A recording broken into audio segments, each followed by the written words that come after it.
Nós vamos fazer nossa revisão de história de hoje. Nós vamos relembrar um pouquinho do capítulo 4, capítulo 5 e capítulo 6. Vamos falar um pouquinho sobre o povo nômade, que eram as sociedades nômades. O que era um nômade? Os grupos nômades eram povos que eles não tinham um lugar fixo, eles sempre se mudavam conforme a necessidade de alimento que eles tinham, né? Então, eles eram grupos que, por terem não tinham uma residência fixa, então eles se mudavam de um lugar para o outro em busca de alimento e de benefícios, como recursos, melhores lugares em condições de clima, de água, de abrigo e tudo mais. Esses nômades eles eram chamados de coletores e de caçadores, né? O nomadismo é uma prática de povos nômades ou nômadas, ou seja, que não têm uma habitação fixa, que vivem permanentemente mudando de lugar. Usualmente eles são os povos do tipo caçadores-coletores ou pastores, mudando a fim de buscar novas pastagens para o gado quando se esgota aquela em que eles estavam. Um nômade é uma pessoa que está sempre se mudando de um lugar para o outro. Muito tempo atrás, antes do desenvolvimento da agricultura e das cidades, muitos povos eram nômades. Eles se deslocavam de uma região para outra em busca de alimentos. Então, ó, nós temos vários povos nômades até hoje, ó, esquimós, né, algumas tribos indígenas, algumas tribos árabes, que costumam ainda se deslocar de um lugar para o outro morando em tendas. Os pastores já eram chamados de povos seminômades, um povo muito antigo, né, que nós conhecemos, é a história do povo hebreu. Eles são os pastores seminômades, que eles também se deslocavam de um lugar para outro por causa da alimentação dos animais, buscando melhores pastagens. Então, os seminômades, eles eram povos que buscavam ali uma melhor pastagem, um melhor clima para a criação dos animais que eles tinham na propriedade deles. Então, o caminho que Abraão fez, ó, a jornada, né? Abraão saiu da terra de Ur e foi, ó, caminhando por esse traço vermelho aqui até chegar na terra de Canaã, tá? Então ele ia se deslocando de um lugar para o outro até chegar na terra que Deus tinha prometido para ele. Os Imbas são pastores seminômades atuais. Eles vivem lá na África, vivem próximo ao rio Cunene, entre Angola e a Namíbia. É uma região bastante árida e que tem pouca água. Praticamente não tem terras férteis para eles cultivarem plantações. Então, há muitos séculos, esse povo migra de um lugar para o outro em busca de água para sua pastagem, né? Para a pastagem do gado em que eles criam. A principal riqueza deles é o leite desses animais ali, que é a principal fonte de alimento deles. Entre os Imbas, as mulheres são responsáveis por importantes tarefas de sobrevivência da tribo. Elas é que ordenham as vacas, elas que alimentam as crianças, as mulheres é quem produzem utensílios e artesanatos, elas vendem mercadorias nas cidades, são as donas do gado e das terras onde vivem, e os homens, a única coisa que eles fazem é cuidar da tarefa de levar o rebanho de um lugar a outro e transmitir ensinamentos religiosos aos filhos. Mas o papel das mulheres é o papel fundamental dentro da sociedade Zimba. Ó, nós temos aqui algumas crianças e eles têm um costume também de fazer, ó, no cabelo, colocar esse barro no cabelo para o cabelo não queimar, devido ao sol muito intenso. As populações sedentárias, então, são as populações que têm residência fixa, são chamados de sedentários porque eles fixam o lugar onde eles moram. Os Hadjas. Os Hadjas são outro tipo de tribo. Ó. Eles não cultivam alimentos, não criam animais e eles desconhecem calendários e leis escritas. Eles são caçadores-coletores, eles são um povo que vive igualzinho o que viviam os nômades lá, né?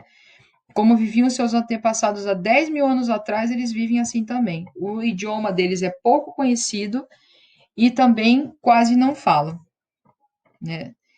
Esse grupo é presentemente composto por cerca de 1.000 indivíduos apenas, dos quais entre 300 e 400 vivem como caçadores-recoletores, segundo os costumes dos seus antepassados. O que é um caçador-coletor? Ele vai lá na floresta e coleta o que ele achar de alimento. E caçar, eles fazem as armadilhas para poder comer a carne dos animais. O fruto, raízes, tubérculos que eles encontram são recolhidos pelas mulheres.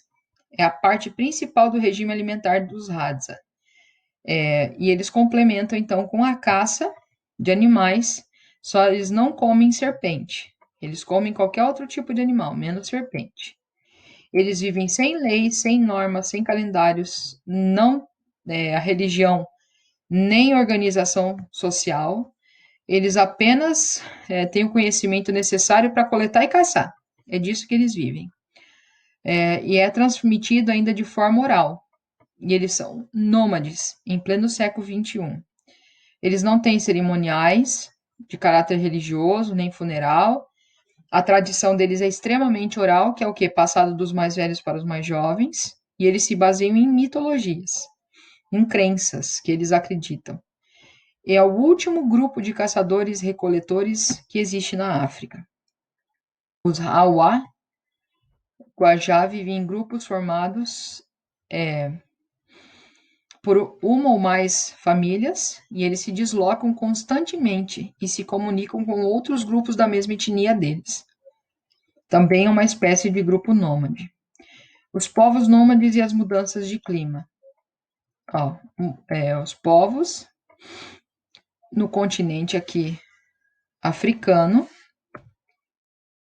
Você sabia que em algumas regiões da África ainda existem povos nômades? Na Somália, no Quênia, na Nigéria, na Etiópia, no Sudão. E esses povos criam rebanhos. A principal fonte de alimentação e renda deles é essa criação de rebanho. Nos últimos anos, as secas têm sido cada vez mais frequentes. E esses ciclos de escassez, que antes aconteciam a cada 10 anos, agora têm ocorrido a quase todo ano. E isso para eles é um problema muito sério, né? Algumas notícias lá da África e alguns animais que acabam morrendo aí dos rebanhos dessas tribos nômades. Então nós vamos falar um pouquinho sobre as sociedades sedentárias. Esses povos são povos, então, que têm uma residência fixa. Eles costumam viver da agricultura, principalmente. E eles usavam alguns objetos específicos. Então, aqui, o processo que motivou os seres humanos, a gente falou sobre isso, Uma mulher aqui usando uma foice, as enxadas, que eles usavam para arar a terra, era toda feita de pedra, de pedaços de madeira, era do ferro fundido no fogo, né? Aqui, algumas coisas talhadas no barro pelas mulheres. Aí eles faziam canais de irrigação. As primeiras comunidades sedentárias se estabeleceram perto dos rios para que pudessem irrigar mais facilmente as plantações. Aí tem o Xaduf, que a prof falou, o Xaduf era uma espécie de catapulta aqui que eles puxavam a água, né? A irrigação superficial, essa irrigação aqui por aspersão, por gotejamento, por um pivô central. Isso aqui tudo a gente falou nas aulas passadas, né? A agricultura no Brasil, então, ela se iniciou na região Nordeste, lá na época dos portugueses, ainda das capitanias hereditárias, com os engenhos de cana-de-açúcar.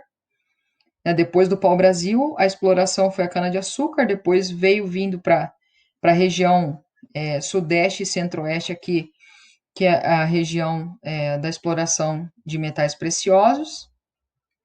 A cana-de-açúcar, era a principal fonte de renda na época da colonização do Brasil. Hoje, a principal exportação do Brasil é o soja, né? O cultivo da cana, do café, da soja são os principais produtos agrícolas hoje, cultivados no Brasil. Aqui é um avião passando veneno na plantação, ó. Aqui são vários tipos de plantação, ó, vários tipos de cultura agrícola. Hoje a forma utilizada pela agricultura é a mecanização, né? A maioria é computadorizada, plantio, coleta, é, aspersão de veneno, tudo isso é feito praticamente por mecânica hoje. O que é um latifúndio e um minifúndio? Latifúndio são as grandes propriedades de terra, é uma grande fazenda de terra, tá? Que é uma grande propriedade que tem vários tipos de cultivo. Um minifúndio é aquele sítio pequeno, aquela propriedade pequenininha, uma chacrinha, que tem uma horta familiar, tá bom? O latifúndio no Brasil tem os maiores percentuais. Hoje o Brasil tem um recorde muito triste, que a maior concentração de terras está na mão de poucas pessoas. Então, aqui ó, no centro-oeste, 75% da terra está na mão de poucas pessoas. São dos grandes, os grandes latifundiários, os grandes fazendeiros. Ó. Esse daqui é um percentual. Ó. 75% da terra do centro-oeste está na mão de poucos.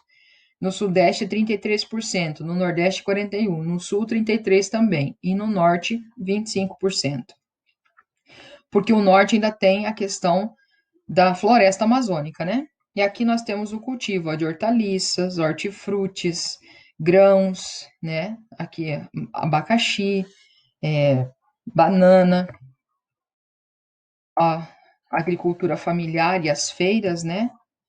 Os produtos que o Brasil mais exporta, que ele manda para fora, é a carne suína, o frango e a cana-de-açúcar e o álcool em gel. O soja, 14%, petróleo 11%, minério de ferro 8%. Cada risquinho desse, no gráfico de setores, mostra quais são as principais culturas que são exportadas, são mandadas de fora do Brasil para outro país. Agricultura familiar e produção de alimentos, que mais se produz na agricultura familiar? Mandioca, feijão, milho, café, arroz, trigo e a soja. A soja fica para os grandes latifundiários. O Brasil é a principal nação capaz de atender à demanda crescente por alimentos. Nós somos o país que mais produz alimentos. Populações da floresta versus empresas agropecuárias. O problema da exploração, da escravização, os índios trabalhando aqui na coleta do pau-brasil, os negros foram trazidos para os engenhos de cana-de-açúcar, aqui os índios também sendo catequizados e explorados pela escravidão. O mineral, na época das minas, extração do ouro e do carvão, animal da caça e da pesca, vegetal, a extração do látex e do açaí. Então, essa é a forma de extrativismo vegetal e mineral que nós temos no nosso país. Criação de gado, que é a pecuária, a atividade econômica que mais provoca desmatamento ambiental no país. E as populações tradicionais da terra do meio, a extração aqui da castanha e da produção de óleos, né? É o que as populações tradicionais de terra mais fazem. Sociedades da escrita. Lembrando então, os egípcios tinham uma escrita específica que eram os hieroglifos, né? Os fenícios tinham um alfabeto que deu origem ao alfabeto grego e depois ao nosso, né? Do alfabeto fenício deu origem ao alfabeto grego clássico, ao grego atual, ao latim, que surgiu a língua portuguesa. Gutenberg foi o verdadeiro, ele que produziu as primeiras impressoras, né, máquinas de tipografia, que mudou a questão da imprensa, da escrita, né? Ele fazia, então, as primeiras gráficas O primeiro livro que ele imprimiu foi uma Bíblia em alemão, né? Os livros atuais, eles são em grandes impressoras, grandes. Hoje nós temos até livros virtuais, né? Que ficam pela internet. Então seria isso, pessoal.